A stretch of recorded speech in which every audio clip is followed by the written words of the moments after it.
পুরুষ আসলে নারীর কিছুতেই আটকায় না। পুরুষ যখন চরিত্রবান হয়, বিশ্বস্ত হয়, তখন সবচেয়ে অসুন্দর নারীকেও রানী করে রাখে। জিনা করতে পারার ক্ষমতা কাউকে পুরুষ বানায় না।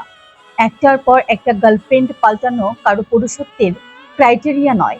সত্যিকারের পুরুষ হলো যারা দায়িত্ব নিতে জানে। সত্যিকারের পুরুষ জিনার পথ বন্ধ করে। সত্যিকারের পুরুষ বিয়ের পথ বেছে নেয়। একজন সত্যিকার পুরুষ জানে এই বিয়ে কোনো ওয়ান নাইট স্ট্যান্ড নয়, এটা চ্যালেঞ্জ, স্যাক্রিফাইস, যা সবাই পারে না। যে তোমাকে সত্যিকার ভালোবাসবে, তোমাকে নিয়ে তার আগামী 50 বছরের প্ল্যান থাকবে। যে পুরুষ তোমাকে সত্যিকার অর্থেই ভালোবাসবে, সে তোমাকে নিয়ে পরিকল্পনা করবেই। গভীর রাতে শুধু ভবিষ্যতের কথা বলে ফ্যান্টাসিতে ভাসবে না। তোমাকে নিয়ে তার আরো কিছু অতিরিক্ত স্বপ্ন থাকবে, পরিকল্পনা থাকবে। ভালোবাসা চাওয়ার আগে ভালোবাসবে।